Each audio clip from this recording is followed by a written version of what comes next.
we're turning now to Cliff and Laurie to move us into the whole space of the universal lessons learned that can be applied by most hospitals, either in operation or under design or under construction at this point in time, and turning to you guys to synthesize everything you've heard and invite you to call on any follow-up from any of the panelists that you've heard, nuggets that you think fit into that space so far. So this is where there's just so much potential for this, and I'm sure that we will have a whole different set of key issues next year.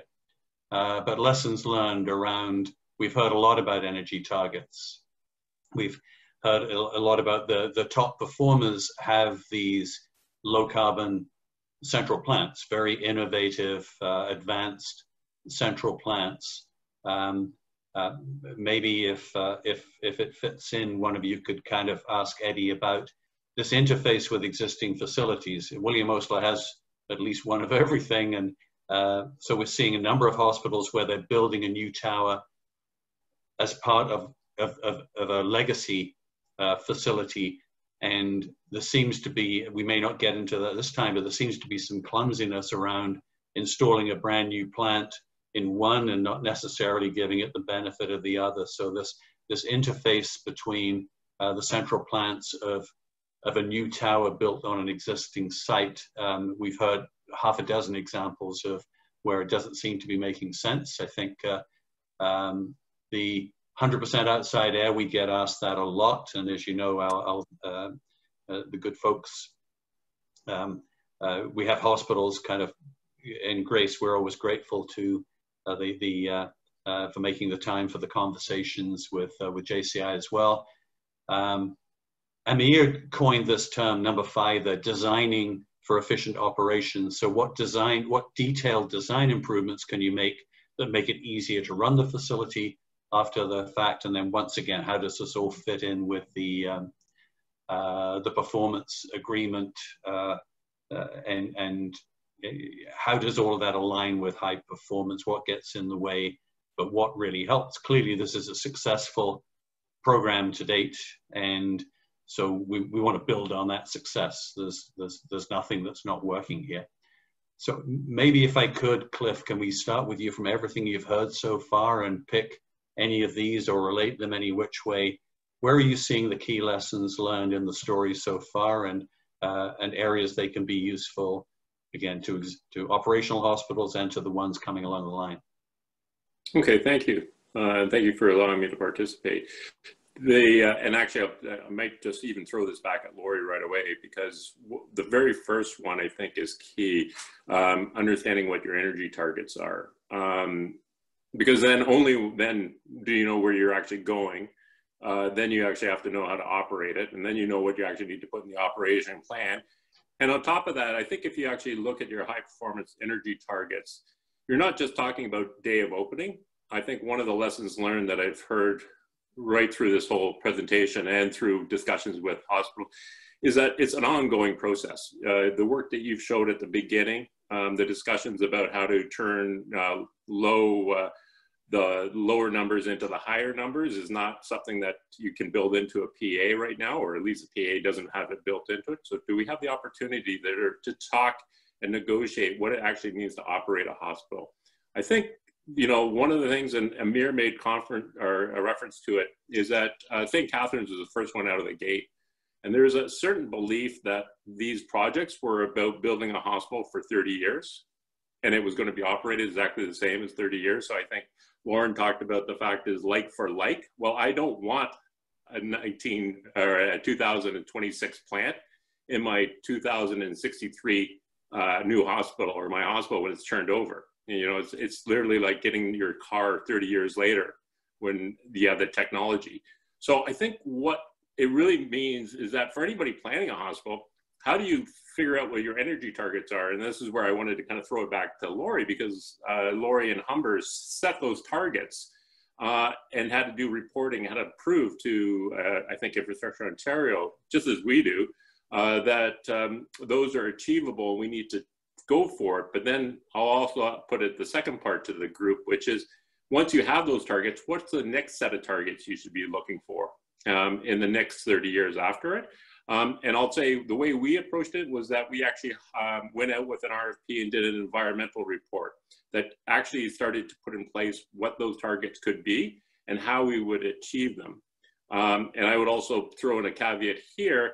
That's very important, because when you do a cost estimate with any of the the big firms that do quantity surveying, they don't have the numbers of what it costs to run and build a plant like Humber, because we don't share those numbers necessarily because they're P3 projects. We never have the final numbers. So now you have to think, if I'm going to make this target and I'm going to have all this technology built into it, it's going to cost me money. And the benchmarks that we're using to cost our projects right now are based upon some pretty old benchmarks, not the high quality infrastructure that we need to achieve those targets.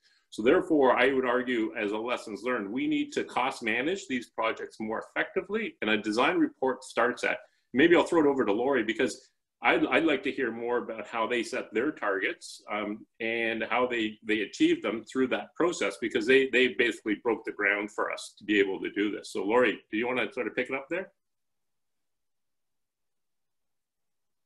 Oh, you're still on mute.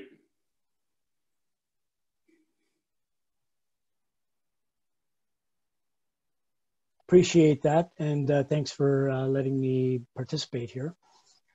I think, early days at Humber, we spent a lot of time researching what a benchmark could be, and decided that we wanted to push the envelope on the number, and only because we recognized that there were inherent flaws in the PA regarding a continuous improvement of a benchmark in a 30-year contract. There is none. So we wanted to go in with a very aggressive number, because in 15 years, that's going to be the run-of-the-mill number. But we weren't, I think it's a matter of opinion. We thought it was achievable. Others even now believe that it's too risky or very difficult to put an aggressive target into a PA, only because it drives up capital cost. So we were lucky. I have to say that when we first wrote the PA and we came up with that number, we managed to get it through and into the PA without too much pushback. But since being at Humber, I've gone to West Park, and the benchmark at West Park is nowhere near as aggressive as it was at Humber. And I know that Infrastructure Ontario was they're paying more attention to the benchmarks. And they, just before I arrived, it had been cast in stone, the number that they arrived at. And it was a challenge. The organization at West Park was challenged by IO on the target, which I would consider, kind of average. Even though when you talk to the industry and many other people involved, it comes across as being a highly aggressive target. And we've seen what Peel has done. They're 0.9 something, even though that includes the geothermal. The number at Humber was 1.1 gigajoules per meter squared. So that's difficult. And we even had a very hard time and had a lot of pushback during an open period when the Projecos were providing their design presentations over the open period. And in one case, you know, we were pushed and were challenged to say that's not possible to do. So we ended, you know, we were able to stand our ground and we're firm and confident about the number that, you know, people said, you know, companies settled in and decided to hunker down and try to design a building to meet that target. So Laurie, if I could just, if I followed when you've talked about this before, you essentially went for empirical evidence on what high performance would look like, and then used the modeling to say, how do we get there from here, as opposed to the more conventional approach, which is put the data in the model and it comes up with whatever it comes up with, and that's the target. Is that fair? Yeah. Because for me, that was the revolutionary change you made. Yes. Is I want an external reference for how good we want to be, and then we use modeling to help us design a hospital to meet that number. That's correct. We did the research, and we decided what the number could be, and you know, we pushed it a bit, but then we went back and figured out how do we get to the number, and we did. So back at that time, we actually ran our own energy modelers. We hired people to do the energy model. We did that work. It took 8 months, and so we had the backup. We had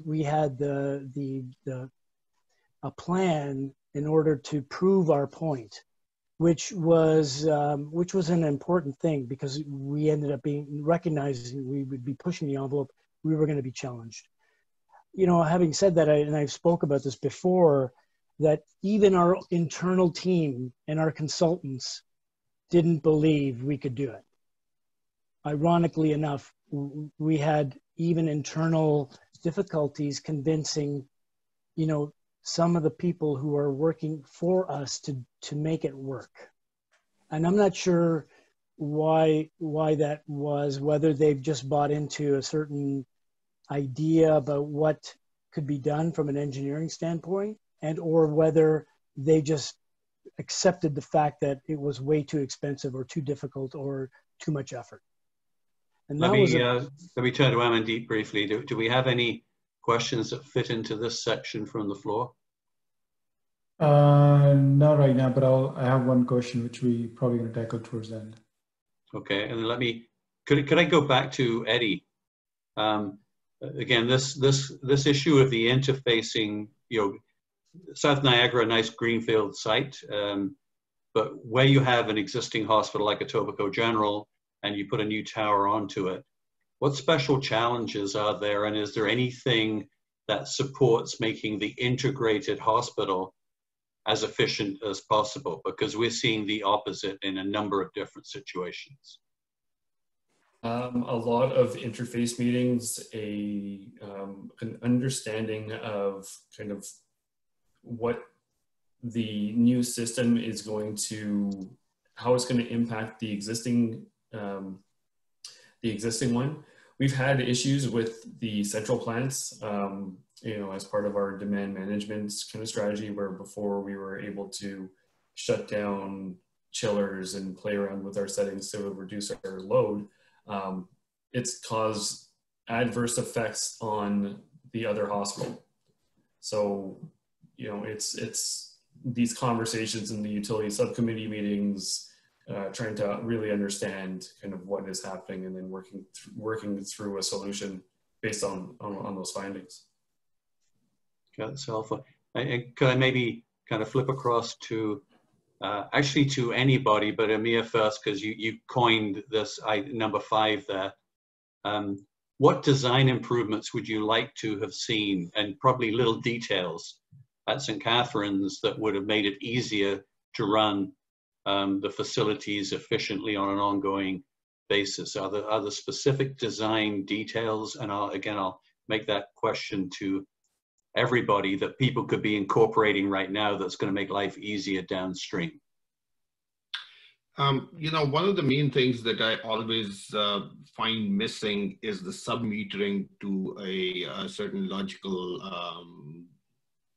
component level. So basically, you see these trends, the energy use is going up or the gas load is going up. But mostly electricity, you know, is easier to actually sub-meter. The use is going up, but there's no way of knowing where it's going up without going through this whole details of, trying to analyze the data internally. So if we had sub-metering, I think that would be one of the main biggest component that, you know, would have helped a lot. That's just one among many little other things, but I'll throw that out as a starter. Anybody else? Lauren, is there anything you wish you had designed into the new women's college that would have made it easier doing some of the things you're trying to do now? I think one of the challenges we've been faced with is the number of days that we're getting curtailed by N-Wave. You know, we've had these hotter summers. So when we first, you know, moved into this building, you know, we were maybe curtailed, you know, 14 days maybe, but now we're seeing, you know, upwards of 40 plus days that we're getting curtailed. So, you know, obviously when we're curtailed on those hot days, we have to run our chillers. So I think, you know, back then we sort of underestimated the amount of curtailment that we would be challenged with. So we chose to go, and obviously there would have been cost implications. We chose to go with interruptible service. I also think that at the time, you know, there were already sort of a lot of buildings that were on uninterruptible service. I'm not even sure that that was available at the time when we underwent this project. But I know that is sort of an area that always comes up at our utilities committee meetings.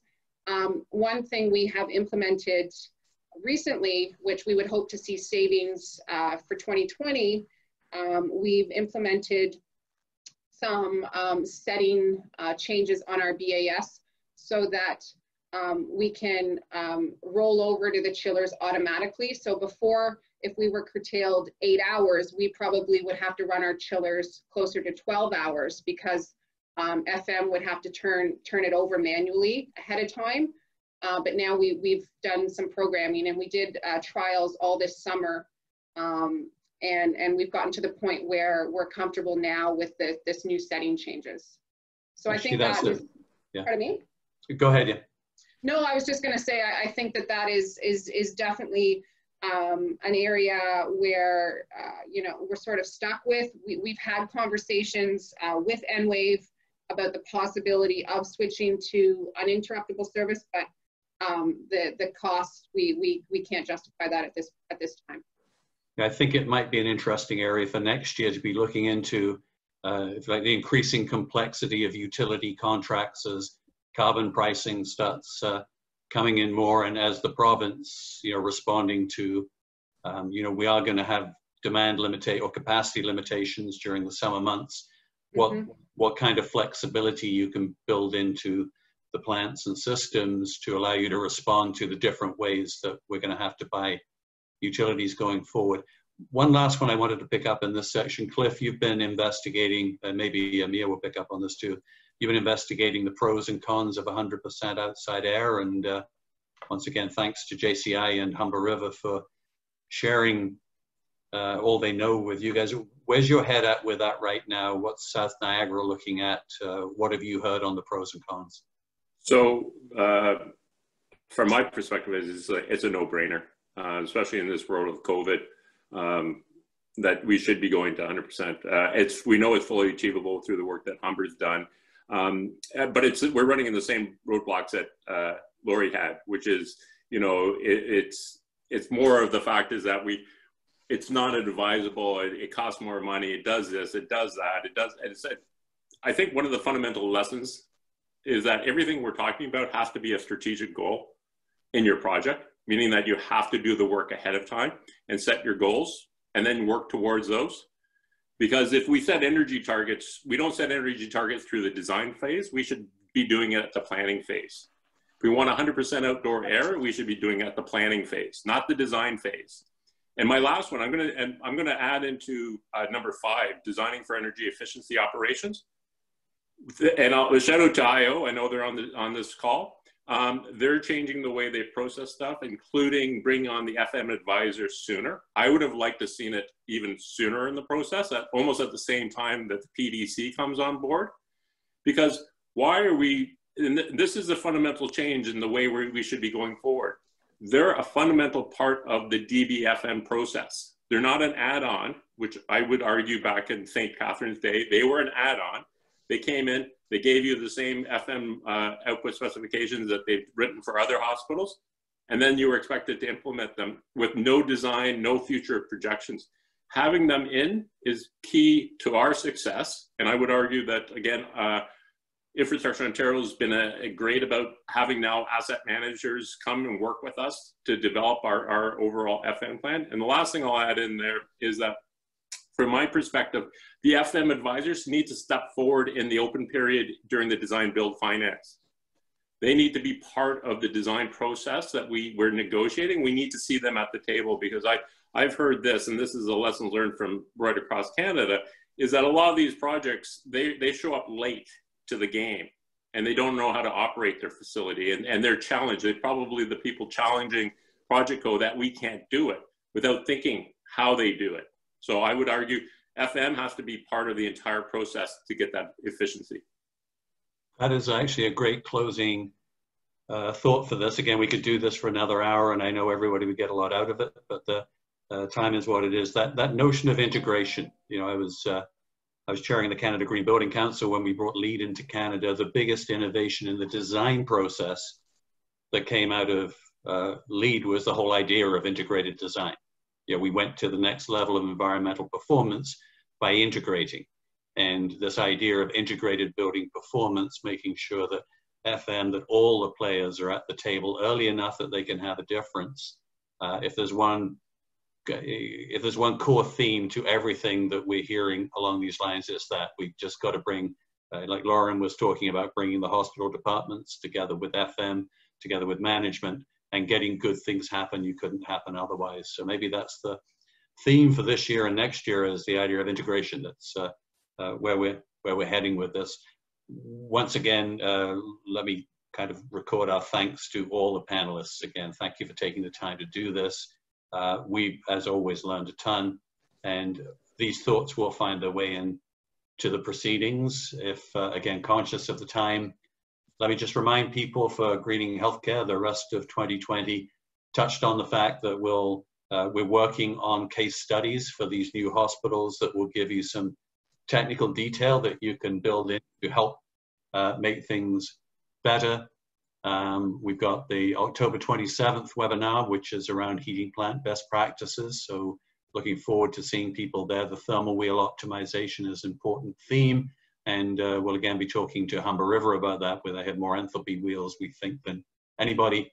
For the members webinar on November the 18th, and the end of year where we'll be planning for next year's events. So please stay tuned. We've got your emails now, and you can't escape unless you ask to opt out from this whole thing. Michael is quite relentless in terms of contacting people on a go-forward basis. Michael introduced himself at the beginning. He manages Greening Healthcare. He's always open for conversations, and we will, again, our only mandate is to reduce greenhouse gas emissions. We will do anything we reasonably can to help you. Amandeep, thanks for fielding questions today and providing expert technical direction to all of this. greeninghc.com is where the prior reports, the prior new hospital reports are to be found, and this one will be up in the fairly near future to kind of bring the record up to date. And as always, thank you to everybody for taking the time to be part of this. We obviously wouldn't do it if we didn't think it was important, and we couldn't do it without you. So be safe, everybody, and be sustainable. And we'll look forward to the ongoing conversation and progress. Thank you all.